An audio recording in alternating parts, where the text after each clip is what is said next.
جب دم گھٹنے لگے، جب بہت انگزائٹی بڑھ جائے تو سیدنا یونس علیہ السلام کو یاد کر لیں.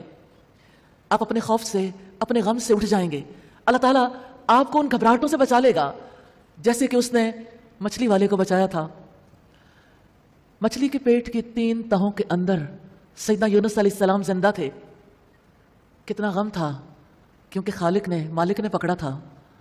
مچھلی کے پیٹ کے اندر اسی نے پہنچایا تھا.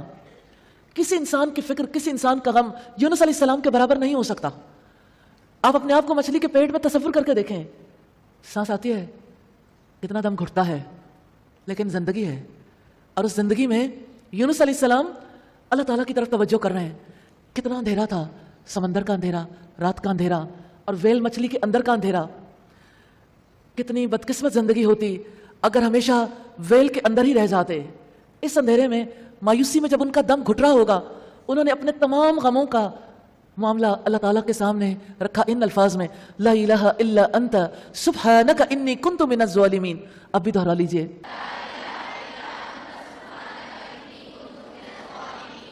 آپ تصور کر سکتے ہیں یونس علیہ السلام کی آواز کتنی کمزور ہو گئی تھی، کتنی باریک تھی آواز. مچھلی کے پیٹ کے اندر سے یہ آواز آ رہی تھی. آپ کتنی اونچی آواز میں اس دعا کو دہرا سکتے ہیں. آپ ان کے غم کا اندازہ کر سکتے ہیں، ان کی تکلیف کا اندازہ لگا سکتے ہیں. کس طرح سے ان کے اندر سے نکلنے والے الفاظ ان کے منہ سے نکلے، ویل مچھلی کے اندر سے نکلے، سمندر کی تاریکی سے نکلے، رات کی تاریکی سے نکلے. سفر کرتے گئے کرتے گئے کرتے گئے، آسمانوں تک پہنچے. پہلا آسمان، دوسرا، تیسرا، چوتھا، 5واں، 6واں، 7واں، عرش تک پہنچ گئے. عرش والے تک الفاظ پہنچے ہیں.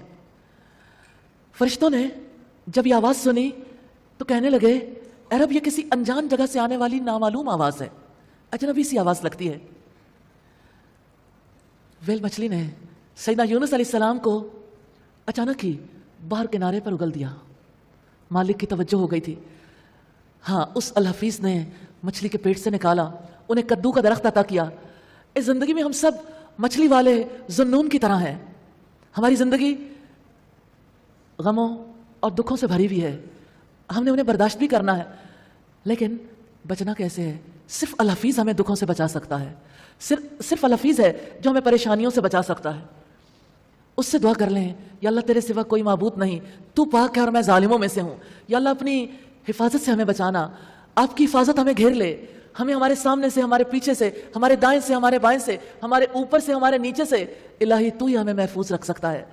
ہم ان تمام چیزوں سے محفوظ رہنا چاہتے ہیں جن کی وجہ سے ہماری زندگی خطرے میں ہے، جن سے ہم ڈرتے ہیں اور جن سے ہم بچنا چاہتے ہیں.